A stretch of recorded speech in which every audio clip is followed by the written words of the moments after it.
Today, the thing I want to cover is called the abundance mindset. So what is the abundance mindset? What does it matter to me and you, and how does it affect finances? Well, ladies and gentlemen, we're going to dig in. In terms of what it does, it's the belief that you have enough, the belief that you and I have enough resources in the world to ensure that, everyone has what they need. Now, it's about being grateful for what you have and for whatever comes into your hand. So it's hard for you to be able to acknowledge abundance without it coming to you. The other thing I want to point out is the abundance mindset is the opposite of a scarcity mindset. The scarcity mindset, we all know, because so many of us live in that space. But a scarcity mindset is where you're afraid you will never have enough. So even if you have savings and if you have money in the bank, if you're afraid of lack and you focus your time on fearing lack, what you focus on grows, unfortunately. And if you spend time focusing on lack, lack grows. If you spend time focusing on abundance, abundance grows. So it's very, very critical that we spend the time that we need focusing on abundance.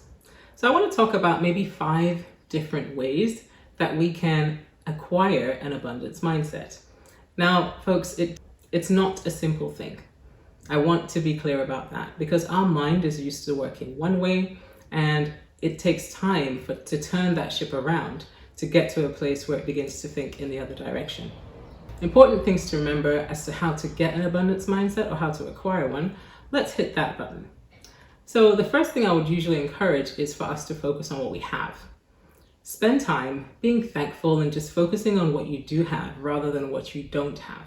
Remember, it's about seeing that thing that you're happy about, that you're grateful about, and actually focusing on it and being, appreciative of it. The next thing that I think is really important is that we all have a win-win mindset. If we feel like if you win, I lose, and if I win, you have to lose, that puts us in a place where we automatically become wanting of that win. And there's nothing wrong with wanting to win as long as you're willing to help other people in the process and share that win, right? So having a win-win mindset, just think of a way of having people around you feel like when they leave your presence, they leave with a sense of accomplishment. They don't want to leave feeling beaten down. They want to leave feeling that, just like you, they've accomplished something, okay? The next thing that I think really grows an abundance mindset is gratitude. So gratitude forces you to see what you have. It forces you or causes you to be grateful for what you have. And it makes your mind fill with peace, joy, thanksgiving, because you are in a place where you're appreciative of something. It's about focusing, like I said, on what you have. So if you focus on what you have, you actually gain more or you grow more. And like I said, if you focus on lack, unfortunately, you'll just never have enough. But gratitude takes that away from you and allows you to get to a place where you're focusing on growth and therefore you will grow. The next area that I think makes so much sense in terms of getting an abundance mindset is that you learn to recognize opportunities when they come. So why is this important? Well, we grow from opportunities, right? And if we are not tuned in to be able to see those opportunities, grasp those opportunities, make use of them, what happens? They slip by us and they go to the next person who's ready.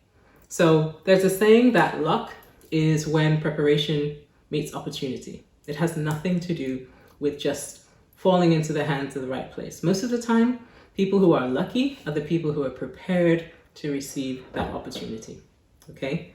So one of the other things that I think is so important is surrounding yourself with people who have a similar mindset. Now, it's easily known that birds of a feather flock together. If we don't surround ourselves with people who we are like or who want to be like us or who want to be like, we find ourselves in a place where we're going to be dragged down to a place of that scarcity mindset. So mix and mingle with people who are hoping to get better, hoping to grow, hoping to have that abundance mindset. If you meet people who are in that place that you want to be in and you're not there yet, find ways to slowly and naturally and gradually move into a circle of people who actually have an abundance mindset. If you hang with buzzards, which are chickens that walk on the ground, unfortunately, you won't be able to fly like an eagle. So having an abundance mindset also means that you have to surround yourself with people who think like you, or who are thinking like you, or getting to that place of thinking like you, so you can grow together. So in conclusion, we found that if we scan the internet and just check and see, for people who are wealthy, how many of those people actually give so much money away? If so, why do you think they give it away? They are able to give money away and be generous because of their abundant mindset. They know that what they give out will come back to them. This is a law, ladies and gentlemen. It's actually in the Bible, and I know not everyone on my channel is a Christian, but the reality is the Bible says that whatsoever you sow, you shall reap. Whatsoever you sow, you shall reap.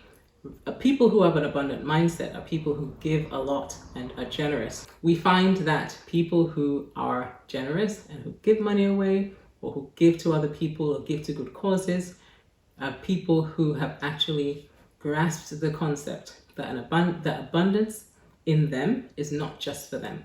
That abundance needs to overflow to others. And I hope that you and I can get to that place one day. Thank you so much for joining me, ladies and gentlemen, and I'll see you on the next one.